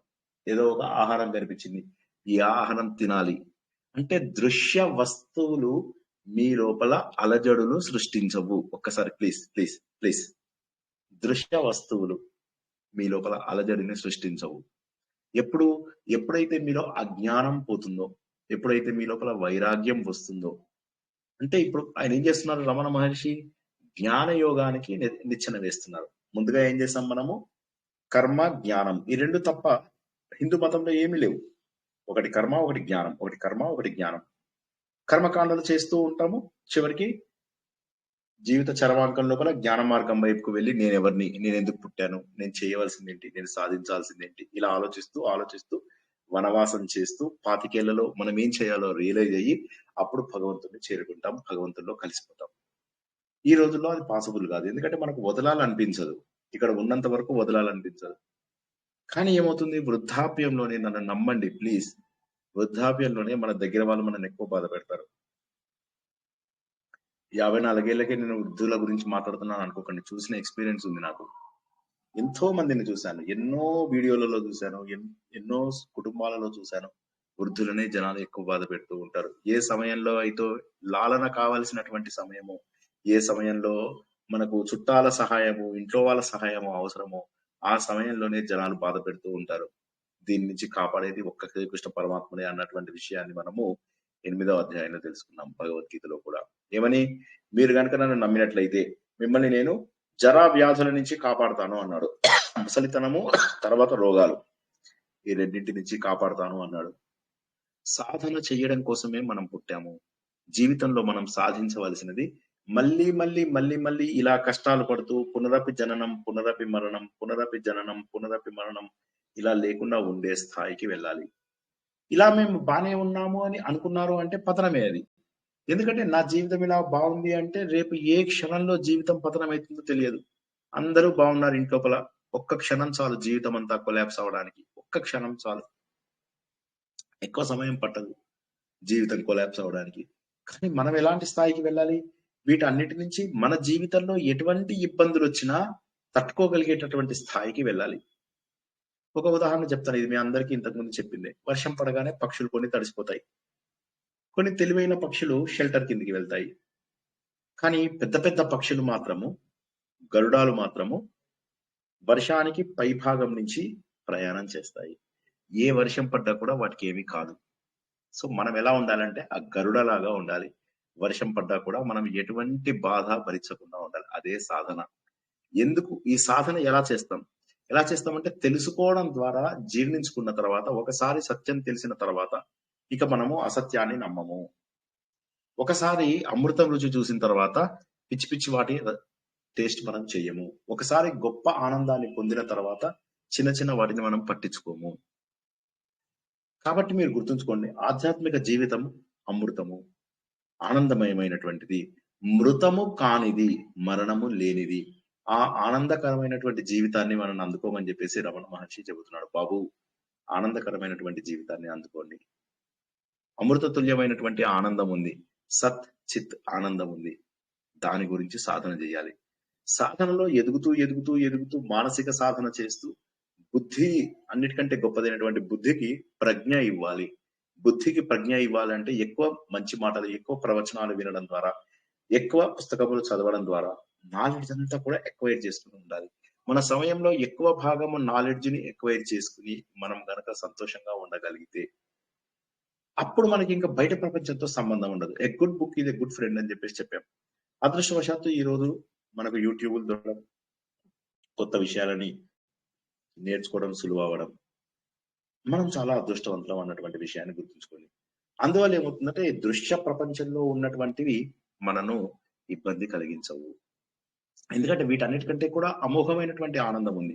ఎప్పుడైతే అమోఘమైనటువంటి ఆనందం ఉంటుందో అప్పుడు ఈ జుట్టుకు రంగేనా లేదా, లేకపోతే ఈ శరీరానికి కొత్త బట్టలు కొనుక్కోవాలా లేదా, ఇంకో కొత్త 2 వెహికల్స్ కొనాలా లేదా, ఇంకో కొంతమంది చుట్టాలని ఇంటికి పిలవాలా లేదా, వచ్చిన ప్రతి ఒక్కరిని గౌరవించాలా లేదా, ఎవడో ఇంటికి వచ్చిన వాడిని ఇంటికి పిలిచి ఇది అతిథి దేవో భవ అండి అంటారు. అతిథి దేవో భవ అంటే అది కాదు. ఇప్పుడు పూర్వకాలంలో వాళ్ళు చెప్పిన మాటల్ని మనకు అన్వయించుకుని మనం చేసే ప్రతిదాన్ని కూడా ఏదో ఒక లాజిక్ తోటి మనం కంట్రోల్ చేద్దామని చూస్తాం. అది కాదు. వైరాగ్య భావన రావడం తప్పనిసరి. ఎప్పుడైతే వైరాగ్య భావన మన లోపల వస్తుందో అది వచ్చేవాళ్ళు, అది రావాలని ఎవరికి ఉండదు. ఎందుకంటే వాళ్ళకి పనులు ఉంటాయి, ఇంట్లో పనులు ఉంటాయి, ఫ్రెండ్స్ వచ్చారు, ఇంటికి చుట్టాలు వచ్చారు, వీళ్ళ పెళ్లిళ్ళకి వెళ్ళాలి, వాళ్ళ ఎప్పుడు పెళ్లిళ్ళు కాదు, అయింది, వెనకాల నలుగురు రెడీగా ఉన్నారు మొయ్యడానికి. అది గుర్తుంచుకోవాలి. ఈ బొట్టు ఎందుకు పెట్టుకుంటాం? ఈ విభూది ఎందుకు పెట్టుకుంటాం? ఎందుకంటే నాకు మరణం తప్పనిసరి అని చెప్పి గుర్తుంచుకోవడం కోసం. ఎప్పుడైతే నాకు మరణం తప్పనిసరి అని చెప్పి గుర్తుంచుకుంటామో అప్పుడు మనము అశాశ్వతమైనటువంటివి చేయము, పిచ్చి వేషాలు తగ్గించుకుంటాము. కాబట్టి నిరంతరము మనకు గుర్తుంచుకునేది ఒక చిన్న ముద్ర వేసుకోమని చెప్పాను చెయ్యి మీద. ఇది కూడా సాధనలో ఒక భాగమే. కాబట్టి సాధన అంటే ఏంటంటే నిరంతరము సరైనటువంటి విషయాలను తెలుసుకుని అజ్ఞానముని పోగొట్టుకోవడము. అదే మనస్సు యొక్క నాశనము. మనస్సు లయము, మనస్సు నాశనము అని 2 రకాలు ఉన్నాయి. మనస్సు లయ అంటే మెడిటేషన్ ద్వారా కొంతమంది కంట్రోల్ చేయగలరు, అందరూ కంట్రోల్ చేయరు. అది కూడా కొంతమంది మనస్సుని లయ చేసుకోవడం ద్వారా కొంతమంది కంట్రోల్ చేసుకుంటారు. మనస్సుని నాశనం చేసుకోవాలి అంటే కేవలము జ్ఞానము మాత్రమే అవసరము, ఇంకేది మనను సరైన మార్గంలో తీసుకెళ్ళదు. మళ్ళొకసారి చెప్తున్నా, జ్ఞానము. ఈ జ్ఞానం ఎక్కడి నుంచి వస్తుంది? ఆలోచన ద్వారా. ఆలోచన ఎక్కడి నుంచి వస్తుంది? ఎక్కువ పుస్తకాలు చదివితే అందులో ఆలోచనలు మనల్ని యాక్టివేట్ చేస్తాయి, తాళం చెవిని ఓపెన్ చేస్తాయి. కాబట్టి ఎక్కువ విషయాలని తెలుసుకుంటూ వాటిని పదే పదే పదే పదే మననం చేసుకోవడం. జ్ఞాన మార్గంలోకి ఇంకా మనం రాలేదు కాబట్టి చెప్పను, కానీ ఇంతకుముందు ఆల్రెడీ తెలిసిన వాళ్ళకి కొంతమందికి తెలుసు. శ్రవణం, మననం, నిధిధ్యాసనం అంటారు. శ్రవణం అంటే వినడం, మననం అంటే రిపీట్ చేసుకోవడం, నిధిధ్యాసనం ముద్రించుకోవడం, గుర్తు సీలేసేసేయడం. ఆ తర్వాత ఇక మనల్ని ఎవ్వరూ వెనక్కి తీసుకెళ్లలేరు. ఎటువంటి వారు కూడా మనని వెనక్కి లాగడానికి అసంభవం. అదర్వైజ్ మనం చేస్తున్నటువంటి ఈ పనులలో ఎప్పుడూ మనం ఎవరో ఒకరు వెనక్కి లాగుతూ ఉంటారు. కాబట్టి మనం చేసేటటువంటి నోములు, పారాయణాలు, పూజలు ఇవన్నీ కూడా హంగులకు, ఆర్భాటాలకు మాత్రమే పరిమితం అయిపోయి ఉన్నాయి. వీటన్నిటి నుంచి కూడా ఉన్నత స్థాయికి వెళ్ళడమే నిజమైన సాధన. కాబట్టి అప్పుడు ఏమవుతుందంటే ఈ దృశ్య ప్రపంచంలో కనిపించేటటువంటి వస్తువులు మనల్ని ఇక ప్రభావితం చెయ్యవు. అక్కడ ఒక కారు ఉంది, ఉండని అనుకుంటాం అంతే. ఇక్కడ ఒక కొత్త బంగ్లా కనిపించింది, పర్వాలేదురే. ఇక్కడ ఒక కొత్త ప్లాట్ కనిపించింది, పర్వాలేదురే, ఇలా అనుకుంటాం. బంధువులు ఇంటికి వచ్చారు, ఎక్సైట్ అవ్వము. బంధువులు ఇంటి నుంచి వెళ్ళిపోయారు, బాధపడము. ఫంక్షన్స్ కి వెళ్ళము. ఇవన్నీ కూడా క్రమ పద్ధతిలో తగ్గుతూ మన లోపల పరిణతి వస్తుంది. వచ్చినప్పుడు మాత్రమే మనము జ్ఞాన మార్గంలో, ఏదైతే విజ్డమ్ అనేటటువంటి గొప్ప మార్గం ఉందో ఆ మార్గంలోకి వెళ్ళడానికి మనకు అర్హత లభిస్తుంది. ఆత్మ సుఖము వీడిని ఆట కొరకు పాత్ర పోషణ చేసి సూత్రధారి విశ్రమించదని పాదం ఆశ్రయించి పరమ కరుణాంతరంగా శ్రీ పాండురంగ. జై శ్రీకృష్ణ. అర్థం కాని వాళ్ళు ఏ ప్రశ్న అయినా అడగవచ్చు. కర్మ గురించి, భక్తి గురించి, జ్ఞానం గురించి, మెడిటేషన్ గురించి, దేని గురించి అడిగినా మొహమాటం లేకుండా అడగండి. జై శ్రీకృష్ణ.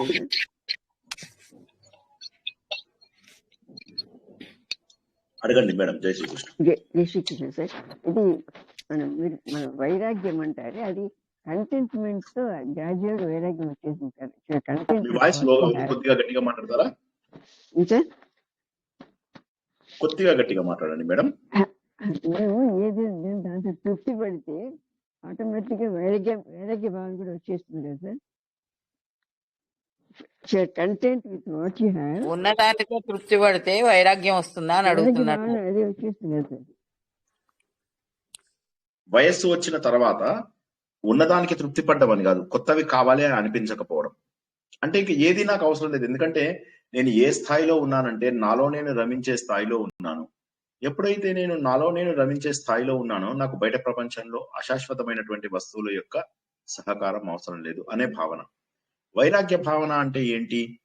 ఇవన్నీ కూడా అశాశ్వతం అని తెలుసుకోవడం వైరాగ్య భావన. ఇవన్నీ కూడా అశాశ్వతం, టెంపరరీ, పర్మనెంట్ కాదు అని చెప్పి తెలుసుకున్నాక పర్మనెంట్ కాని వస్తువులు మనకి ఎప్పుడు పర్మనెంట్ ఆనందాన్ని ఇవ్వవు. ఈ మొబైల్ ఫోన్ కొన్నప్పుడు నాకు 10 రోజులు ఆనందం ఇచ్చింది. ఈ ఇంకో మొబైల్ ఫోన్ కొన్నప్పుడు ఇంకో 10 రోజులు ఆనందం ఇచ్చింది. ఈ వాటర్ బాటిల్ కొన్నందుకు సాయంత్రం నాకు ఆనందం కలిగింది. ఇందులో వాటర్ అయిపోగానే నాకు ఆనందం తగ్గిపోతుంది. అంటే ఇవన్నీ కూడా అశాశ్వతమైనటువంటి ఆనందాన్ని మనకి ఇస్తున్నాయి. కాబట్టి శాశ్వతమైనటువంటి ఆనందం ఎప్పుడైతే వస్తుందో అప్పుడు ఏమవుతుందంటే ఈ శరీరం మెయింటెనెన్స్ కి తప్ప మనం ఏది కోరుకోము.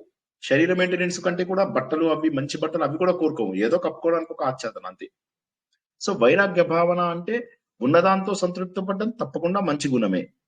కాకపోతే అసలు ఇక్కడ మనం చెప్పుకున్న ఉద్దేశం వేరు. ఇక్కడ మనం చెప్పుకుంటున్న ఉద్దేశం ప్రకారం ఏంటంటే వైరాగ్య భావన అంటే మనకు గొప్ప విషయం దొరికినప్పుడు ఇంకా మిగతా విషయాలను పట్టించుకోము. గొప్ప విషయం, నా దగ్గర 100 కోట్లు ఉన్నాయి. 100 కోట్లు ఉన్నప్పుడు రోడ్డు మీద దొరికే ₹1 బిల్ల కోసం నేను వంగి తీసుకోను. కానీ ఆ రూపాయి బిల్ల ఎవరికో అవసరం, తక్కువ డబ్బులు ఉన్నవాడికో, తక్కువ ఇది ఉన్నవాడికో, అవసరాలు ఉన్నవాడికో అది అవసరం, తీసుకుంటాడు. కానీ ఎవడైతే 100 కోట్ల డబ్బులు ఉన్నాయో వాడు తీసుకోలేడు. ఇప్పుడు ఆధ్యాత్మిక విద్య అనేటటువంటిది పర్మనెంట్ విద్య, మనకు తెలిసినటువంటి అన్ని విద్యలలోకి కూడా గొప్పదైనటువంటి విద్య. అది రావడానికి వైరాగ్యం కావాలి, అది రావడానికి వైరాగ్యం కావాలి. అది వచ్చిన తర్వాత మనకి ఏది కావాలి అనిపించదు. మనకేది కావాలి అనిపించకుండా ఉంటే జ్ఞానం వస్తుందని కాదు, మనకు జ్ఞానం వస్తే ఇవేవి కావాలి అని మనకు అనిపించదు అనమాట. ఇవేవి కావాలి, ప్రపంచంలో ఉన్నవన్నీ అశాశ్వతము, ఇవి నాకు అవసరం లేదు అనేటటువంటి భావన కలుగుతుంది. ఎందుకంటే మనలో మనమే రమిస్తూ ఉంటాము. జై శ్రీకృష్ణ. జై శ్రీకృష్ణ సార్. జై శ్రీకృష్ణ. చెప్పండి. మనసు నాశనం అవ్వటము చెప్పండి. మనసు నాశనం అవడం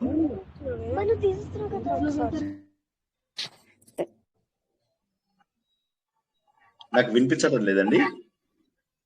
అదే మనస్సు నాశనం అవ్వడము అంటే ఒకసారి మరలా చెప్పరా సార్? అది జ్ఞానం తెచ్చుకోవడం, అజ్ఞానం పోగొట్టుకోవడమే మనసు నాశనం అవడం. మనస్సు 2 రకాలుగా మనము నిగ్రహించుకోవచ్చు. మనస్సుని 2 రకాలుగా నిగ్రహించుకోవచ్చు. ఒకటి లయము, ఒకటి నాశనము. లయము అంటే మెడిటేషన్ చేసినప్పుడు కొద్దిసేపటి పాటు మనకు ప్రశాంతంగా ఉండేదాన్ని లయం అంటారు, టెంపరరీ. నాశనము అంటే ఏంటంటే అజ్ఞానం పూర్తిగా పోగొట్టుకున్న సమయంలో ఇక మన మనస్సు ప్రశాంతంగా ఉంటుంది, చాలా ప్రశాంతంగా ఉంటుంది. నేను చెప్పిన మెట్లు ఒకసారి జాగ్రత్తగా వినండి. ఈ బ్రెయిన్ ని పెంచుకోవాలి, మంచి జ్ఞానాన్ని సంపాదించాలి. ఇది బుద్ధి. ఈ బుద్ధి మనసుని నిగ్రహిస్తుంది. బుద్ధిని బాగా పెంచుకోవాలంటే ఎలాగా? మనం ఇలా చదువుకోవడము, నేర్చుకోవడం, వీటన్నిటి ద్వారా మనలో ఉన్నటువంటి అంధకారం పోగొట్టుకుంటాం, అజ్ఞానాన్ని పోగొట్టుకుంటాం. ఎప్పుడైతే అజ్ఞానాన్ని పోగొట్టుకుంటామో అప్పుడు మన బుద్ధి always in a dominating position. మన మనస్సు ఇక్కడ ఉంటే బుద్ధి ఇక్కడే, ఎప్పుడు బుద్ధి ఇక్కడే ఉంటుంది. ఇప్పుడు చాలా మందికి ఏమవుతుంది, మనస్సు బుద్ధిని పక్కకు నొక్కేస్తుంది, పక్కకి వెళ్ళిపోవని. కాబట్టి మనస్సు నాశనం. ఇక అప్పుడు మనస్సుకి ఇంకా రోలే లేదు, మనసు యొక్క పాత్రనే లేదు. దానినే మనస్సు యొక్క నాశనం అంటారు. అంటే మన అజ్ఞానాన్ని పోగొట్టుకోవడమే మనోనాశనము. అర్థమైందా? అర్థమైంది సార్, అర్థమైంది సార్. ఎలా పోగొట్టుకుంటాం అజ్ఞానాన్ని ఎలా పోగొట్టుకుంటాం మాధవి గారు? అంటే మనము ఎక్కువ విషయాలను తెలుసుకోవటం ద్వారా. ఎక్కువ విషయాన్ని తెలుసుకుంటే దాన్ని ఏమంటారు? అప్పుడు ఏ సాధన? అప్పుడు ఏది మనకు వృద్ధి చెందుతుంది? వైరాగ్యం. మనస్సా బుద్ధి? మనస్సు అభివృద్ధి చెందుతుందా, బుద్ధి అభివృద్ధి చెందుతుందా? బుద్ధి అభివృద్ధి చెంది జ్ఞానం వస్తుంది సార్. బుద్ధి అభివృద్ధి చెంది జ్ఞానం వస్తుంది. బుద్ధి అభివృద్ధి చెంది ప్రజ్ఞ. బుద్ధి అభివృద్ధి చెందడాన్ని ప్రజ్ఞ అంటారు. ఎప్పుడైతే మనము బుద్ధిని పెంచుకుంటామో అప్పుడు మన మనసు ఆటోమేటిక్ గా నిగ్రహించుకోబడుతుంది. ఎప్పుడైతే మనసు నిగ్రహింపబడుతుందో, మనసు నిగ్రహము 2 రకములు, ఒకటి లయ, ఒకటి నాశనము. లయ అనేది మెడిటేషన్ ద్వారా కొంతవరకు కంట్రోల్ చేసుకోవచ్చు. కానీ అజ్ఞానం పోగొట్టుకుంటే మనసు ఎప్పుడు కిందనే ఉంటుంది. పైన బాసు, కింద సబార్డినేట్, పైన రాజు, కింద బంటు, ఎప్పుడు బుద్ధే గెలుస్తుంది. అప్పుడు ఏమవుతుంది, బుద్ధి చెప్తూ ఉంటుంది ఇవన్నీ కూడా అశాశ్వతము, నువ్వు నీలో ఉన్నటువంటి ఆత్మ ఏదైతే ఉందో అది మాత్రమే శాశ్వతము అని చెప్పి తెలిసినప్పుడు ఇంకా మనం ఆ శాశ్వతమైనటువంటి ఆనందంలో ఉంటాం. సాధన యొక్క అల్టిమేట్ గోల్ అది, సాధన యొక్క లక్ష్యమే అది. జై Srikrishna. Okay sir, okay. Next question.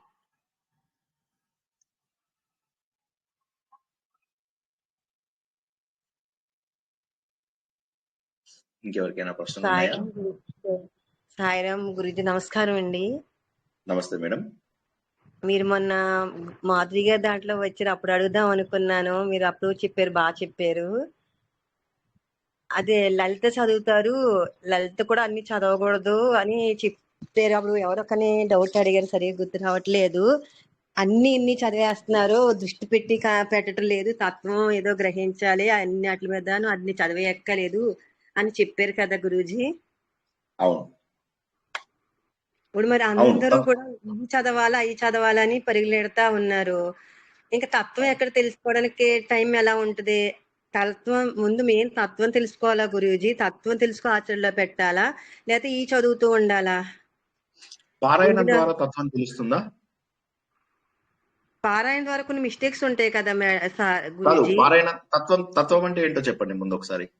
తత్వము అంటే భగవద్గీతలో శ్రీకృష్ణ పరమాత్మ ఏం చెప్తున్నారంటే, మీరు ముందు ఏదన్నా సరే లోపలికి ఆచరణలో మరి జ్ఞానం ఉందనుకోండి, జ్ఞానం ద్వారా ఆచరణ అనుభవం రావాలి.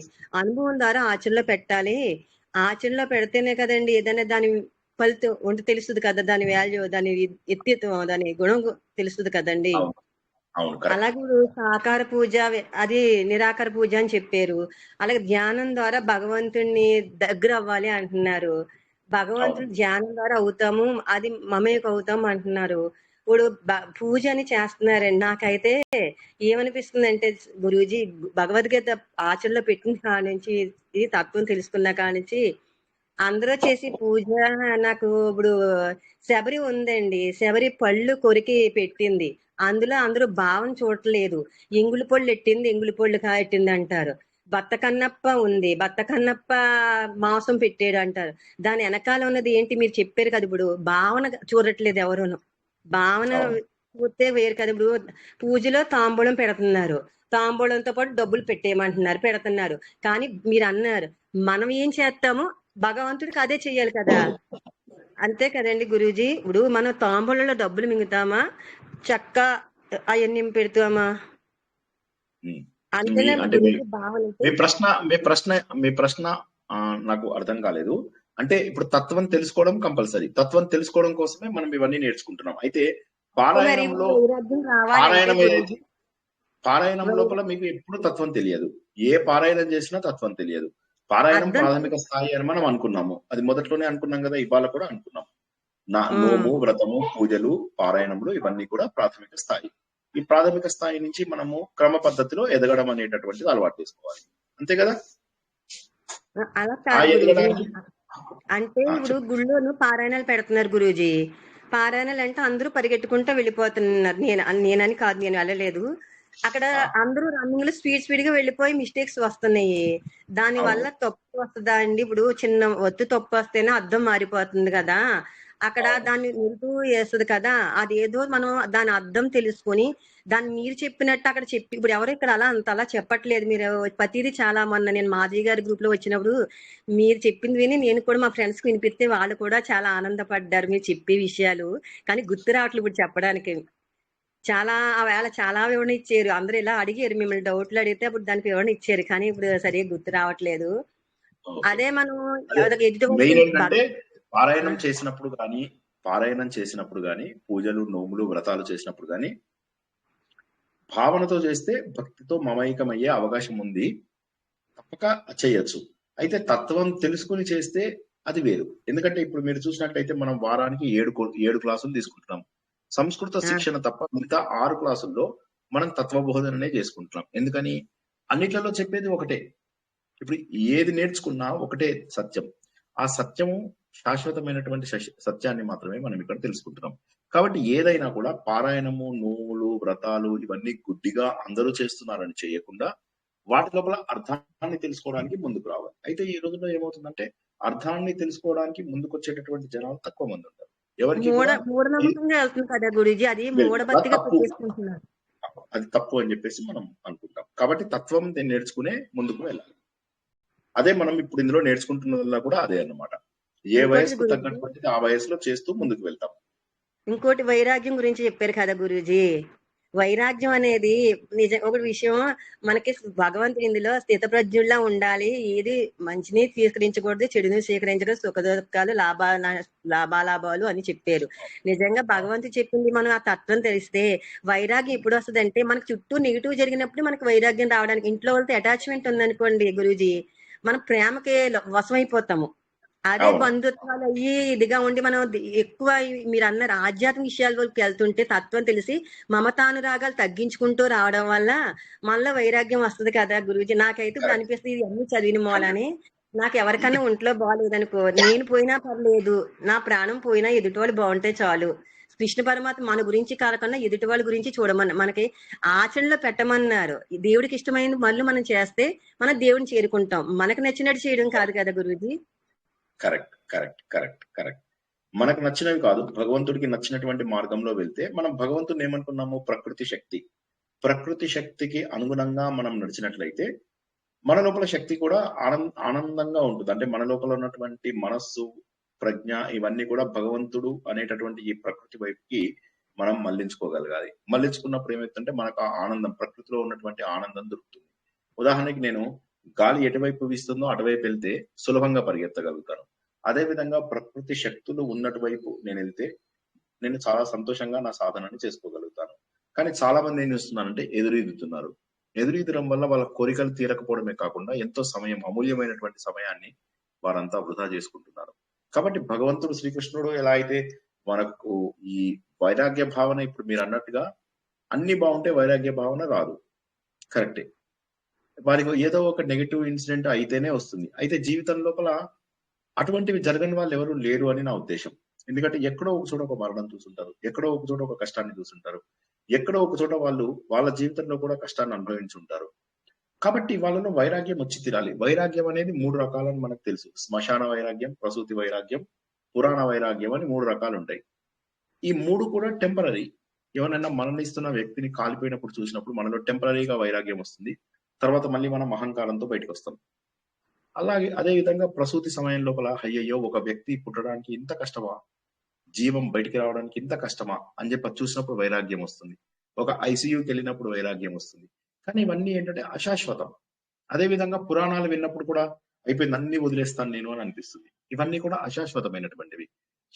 నేను మాట్లాడుతున్నది శాశ్వతమైనటువంటి వైరాగ్యం.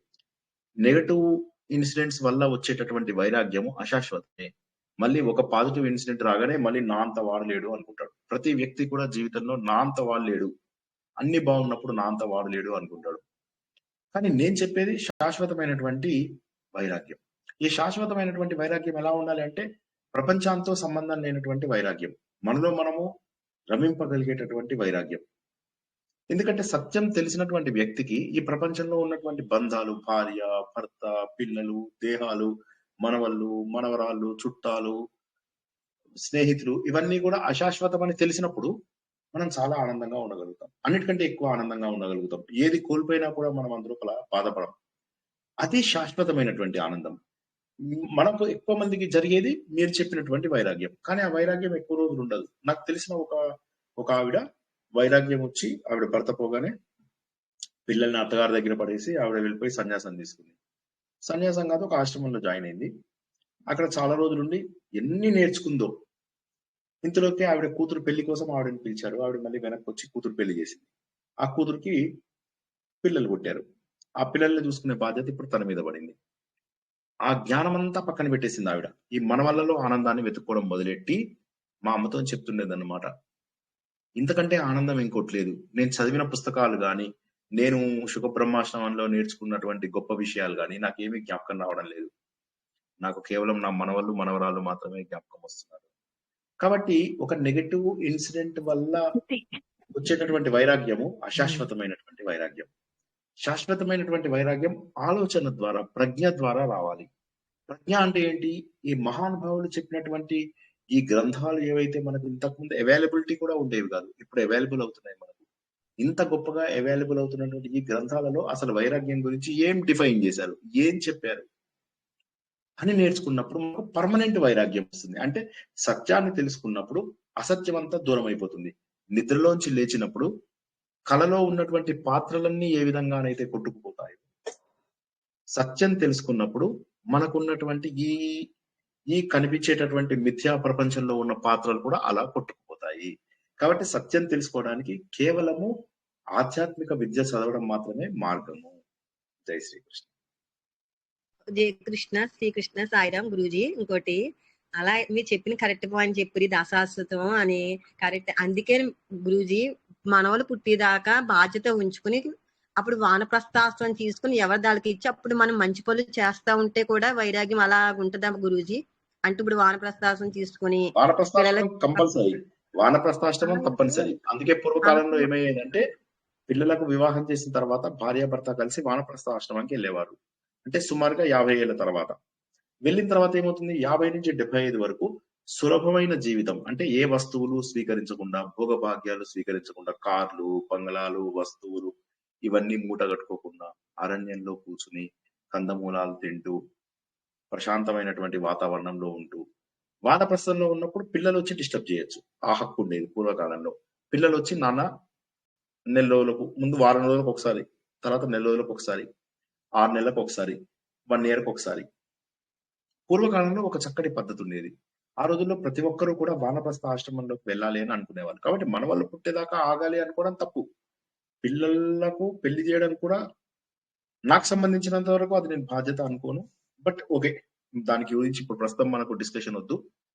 పిల్లలు అభివృద్ధి చెందడం వరకు మాత్రమే తల్లిదండ్రులుగా బాధ్యత. వారిపైన ప్రేమని పెంచుకుంటే అది మోహంలోకి దిగుతుంది. మోహంలోకి దిగినప్పుడు ఏమవుతుందంటే వాళ్ళ గురించిన ధ్యాస తప్ప మనకు దేశాన్ని అభివృద్ధి చేద్దాము, ధర్మాన్ని అభివృద్ధి చేద్దాం అనే భావన ఎప్పటికీ కలగదు.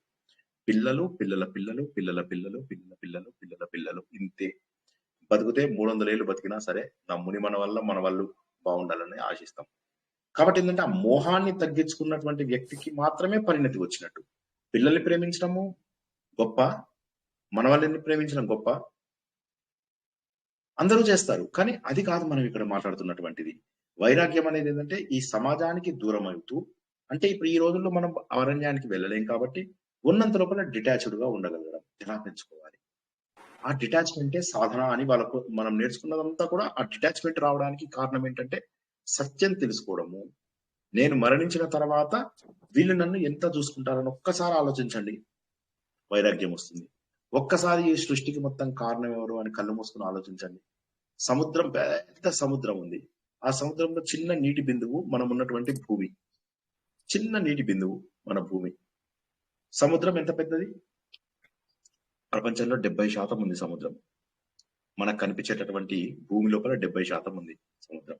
అంత పెద్ద సముద్రంలో ఒక చిన్న బిందువు ఎంత? మన భూమి, ఇప్పుడు మనం ఉన్నటువంటిది అంత. అటువంటి విశ్వం లోపల, ఈ అనంత విశ్వం లోపల ఇంత చిన్న దాంట్లో చీమలుగా దోమలుగా బతుకుతూ అహంకారం పోవడం ఎంతవరకు సమంజసం ఆలోచించాలి. ఇలా ఆలోచన ద్వారా వచ్చే వైరాగ్యము పర్మనెంట్ గా ఉంటుంది. దెబ్బ తగలడం ద్వారా వచ్చే వైరాగ్యము అశాశ్వతంగా ఉంటుంది. కాబట్టి వానప్రస్థం తీసుకోవాలా? ఖచ్చితంగా వానప్రస్థం ప్రతి ఒక్కరూ స్వీకరించి తీరవలసిందే. లేదు ఇలా బానే ఉంది, ఎంత వీలైతే అంత చేసుకుంటాను, ఓకే, అప్పుడు ఇంకా కొన్ని జన్మలు ఎత్తాలి. వచ్చే జన్మ ఇంత మంచి జన్మ వస్తుందని గ్యారంటీ లేదు. జై శ్రీకృష్ణ. సార్, ఇప్పుడు ఈ వైరాగ్యం గురించి మాట్లాడుకుంటుంటే కొంతమంది చిన్నతనంలోనే ఈ ఫర్ ఎగ్జాంపుల్ ఇస్కాన్ లోని చాలా మంది సన్యాసం తీసుకొని వెళ్తారు. అలాగే ఇంకా వివిధ ఇన్స్టిట్యూషన్స్ లోని వాళ్ళు సమర్పిత అయిపోతారు at young age, which means వాళ్ళకి వైరాగ్యం తొందరగా వచ్చిందని అంటారా? అది అంటే సత్యాన్ని తొందరగా తెలుసుకున్నారు. ఏమిటి సత్యం, నాకేమిటి కావాలి? కరెక్ట్. అది పూర్వజన్మ సుకృతం కూడా అయ్యుండొచ్చు అని మనం ఒకసారి తెలుసుకున్నాం. జ్ఞాపకం ఉందా? ఈ జన్మ లోపల మనము కర్మ ఫలితాలను చక్కగా అనుభవించేసి సాధన చేస్తూ మధ్యలో గనుక బ్రేక్ అయితే, ఎక్కడ బ్రేక్ అవుతామో అక్కడి నుంచి వచ్చే జన్మ స్టార్ట్ అవుతుంది. కాబట్టి అది కూడా అయ్యుండొచ్చు. కొంతమంది ఏంటి, ఇంట్లోపల పోషణ లేక జాయిన్ అయ్యే వాళ్ళు ఉంటారు. వాళ్ళు సన్యాసులు కారు. ఎవరైతే వైరాగ్య భావన వస్తారో వారికి ఏ రకమైన దుస్తులు అవసరం లేదు. వైరాగ్య భావన వస్తున్న కాషాయ దుస్తులు అవసరం లేదు. హిందూ ధర్మంలో అన్నిటికంటే గొప్పది వైరాగ్య భావన. వైరాగ్య భావన. ఆ భావన లేనంత వరకు అతను హిందూగా ఎప్పటికీ మారలేడు. హిందూ ధర్మంలో ఇది అన్నిటికంటే గొప్పది. శ్రీకృష్ణ భగవానుడు ఎంత క్లియర్ గా చెప్పాడు. అభ్యాస వైరాగ్యం ద్వారా అర్జున నీ మనస్సును నువ్వు నిగ్రహించుకోగలుగుతావు. ఇది మనస్సుని నిగ్రహించుకోవడం చాలా కష్టం, నాకు తెలుసు అర్జున. కానీ అభ్యాసం వైరాగ్యం ద్వారా నువ్వు జీవితాన్ని కంట్రోల్ చేసుకోవచ్చు అని చెప్పాను అనమాట. ఓకేనా? కాబట్టి వాళ్ళకి ఉండాలి, లేదా కొంతమంది బలవంతంగా వచ్చిన వాళ్ళు అంటే వాళ్ళు కూడా ఓకే ఓకే కొంతమంది బలవంతంగా వచ్చిన వాళ్ళు ఉంటారు, కొంతమంది స్వేచ్ఛతో వచ్చిన వాళ్ళు ఉంటారు. మీరు అన్నట్టు కొంతమంది పూర్వజన్మ స్ఫృతం వల్ల ఒక దగ్గర ఆగిపోయి మళ్ళీ వచ్చిన వాళ్ళు ఉంటారు. బట్ ట్రూ వైరాగ్యులు అన్నది again it is a $1,000,000 question. Not all can achieve that. True vairagyam అన్నది. Correct correct. అది శ్రీకృష్ణుడే అన్నాడు కదా, ఆ మాటలు Disturbance శ్రీకృష్ణుడే అన్నాడు. వస్తుంది. ఏమని? కొందరు వేలాది మంది అవును లోపల సార్. కొంతమంది మాత్రమే ప్రయత్నం చేస్తారు. ఆ ప్రయత్నం చేసిన వాళ్ళలో ఏ ఒక్కడు మాత్రమో అది అచీవ్ చేయగలుగుతాడు. ఎందుకంటే మనం ముందుకెళ్తుంటే వెనక్కి లాగే శక్తులు ఎక్కువ ఉంటాయి. అప్పుడు మనం వైరాగ్య సాధన తక్కువ అయ్యే అవకాశం ఉంది. వైరాగ్యం అంటే సార్, మేము జై శ్రీకృష్ణ సార్, వైరాగ్యం అంటే మోక్షానికి దారి జై శ్రీకృష్ణ. అనుకోవచ్చా? అవును, మోక్షానికి అంతే. దారి. ఫస్ట్ స్టెప్ లాస్ట్ స్టెప్ వైరాగ్యమే. కరెక్ట్. అయిపోయినాయా ప్రశ్నలు ఇవాళకి? సుష్మా గారు చెప్పండి. జై శ్రీకృష్ణ గురుగారు. జై శ్రీకృష్ణ మేడం. ఆ, గురుగారు, అంటే ఇప్పుడు ఆ కర్మ అంటే ఏంటి అని ఒక క్వశ్చన్, మళ్ళీ మా ఆలోచన విధానం కర్మం అవుతుందా? ఇదొకటి డౌట్ ఉందా? కర్మ అంటే చేసే ప్రతి పనిని కర్మ అంటారు. ఓకే, ఇది మనస్సుతో, వాక్కుతో, కాయంతో చేసేటటువంటి పని అన్నమాట. మనస్సుతో చేసినా, కాయంతో చేసినా, వాక్కుతో చేసినా కర్మ అంటే ఒక పని. ఏ పని చేసినా దానికి ఒక ఫలితం అనుభవించాలి. మంచికి మంచి ఫలితము, చెడుకు చెడు ఫలితము. మిశ్రమ పని అయినప్పుడు మిశ్రమ ఫలితము, తటస్థమైనప్పుడు తటస్థ ఫలితము. కర్మ చేయక తప్పదు. ప్రతి వ్యక్తి కూడా నడుస్తున్నా, కూర్చున్నా, నించున్నా, శ్వాస పీలుస్తున్నా, పడుకున్నా, ఆఫీస్కి వెళ్ళినా, ఇంట్లో వంటలు చేసినా, ఎవరైనా తిట్టినా, మాట్లాడినా, ఇవన్నీ కూడా కర్మల కిందికి వస్తాయి. భౌతిక ప్రపంచంలో చేసేటటువంటి ప్రతి పని కర్మ కిందకే వస్తుంది. నెక్స్ట్ ప్రశ్న ఏంటి మీది? మళ్ళీ మా ఆలోచనలు కర్మలకే చేరుకుంటుందా గురుగారు? అంటే ఆలోచనల వల్లనే మనం ఎక్కువ కర్మలు చేస్తాం. ఆలోచనలు ఎందుకు వస్తాయి?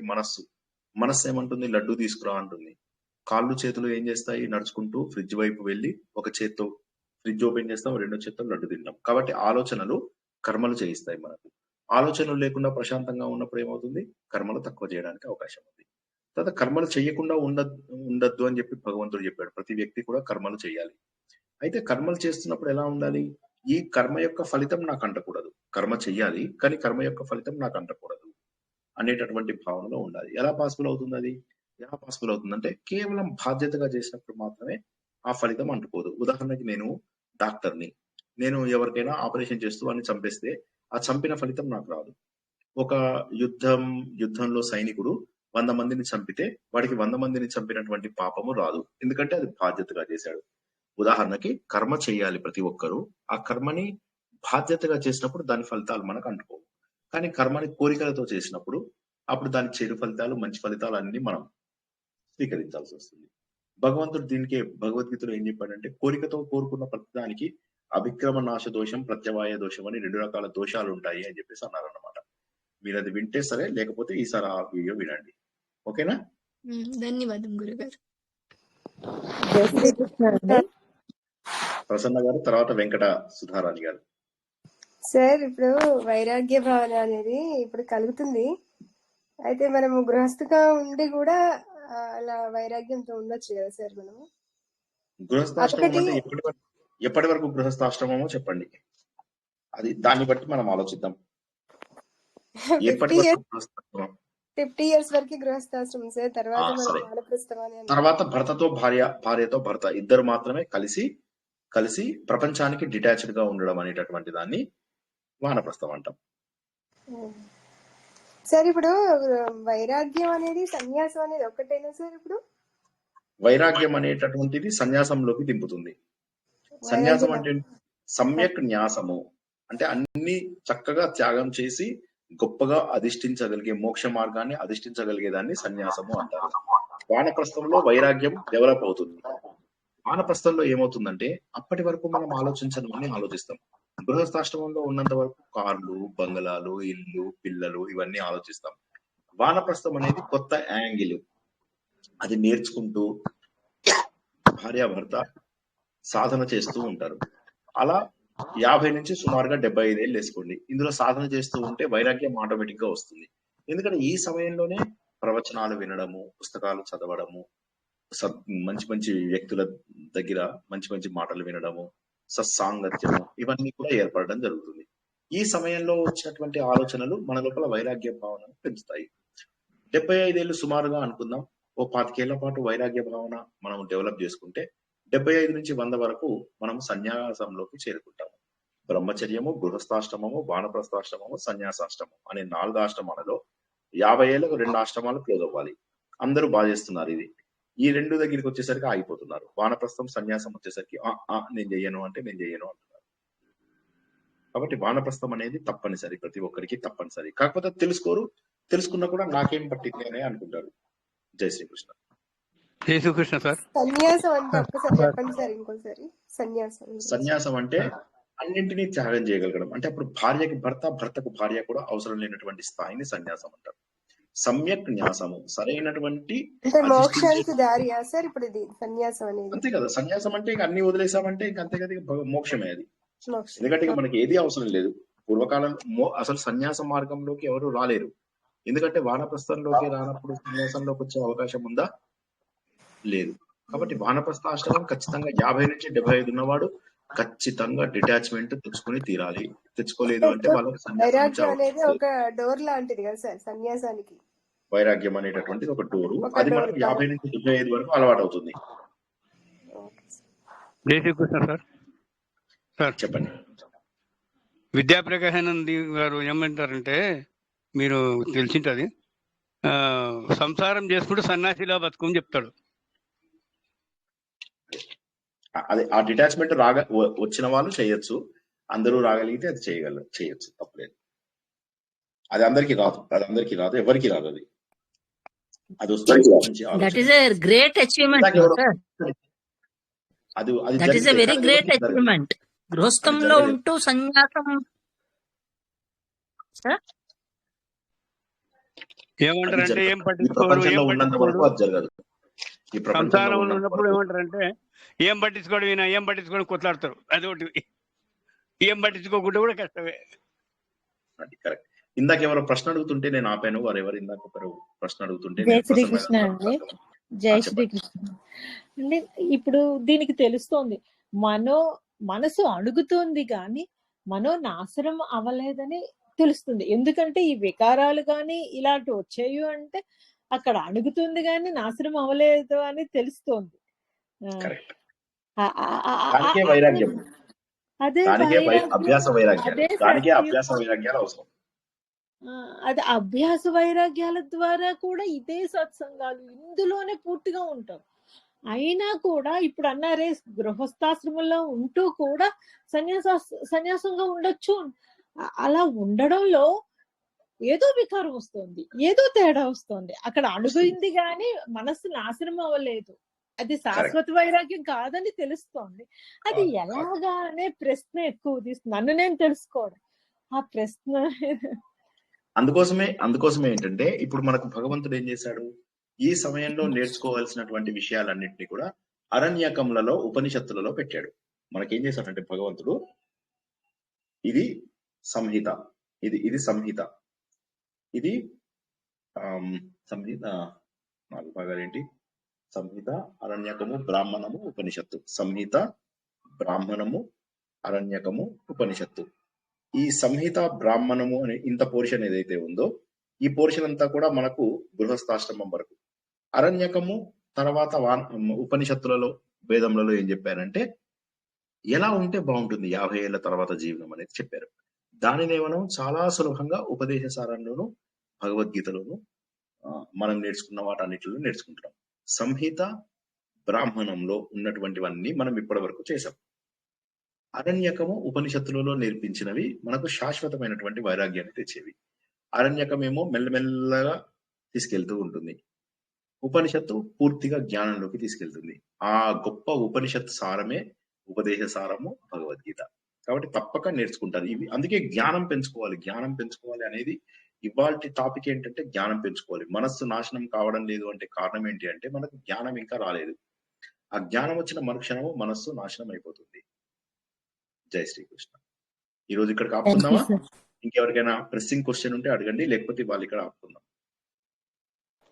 సార్ జై శ్రీకృష్ణ సార్. జై శ్రీకృష్ణ. ఇప్పుడు అట్లా ఈ సంసారంలో ఉంటూ ఇప్పుడు హస్బెండ్ లో అడుగుతారు కదా మీరు వైరాగ్యం, అట్లా మా లేడీస్ అనుకుంటారు. వాళ్ళేమో మీరు అట్లా ముందే మ్యారేజ్ చేసుకోకుండా ఉండాల్సింది, వాళ్ళకి అట్లా అనిపిస్తుంది అన్నారు. వాళ్ళకి ఈ తత్వం తెలియదు కదా.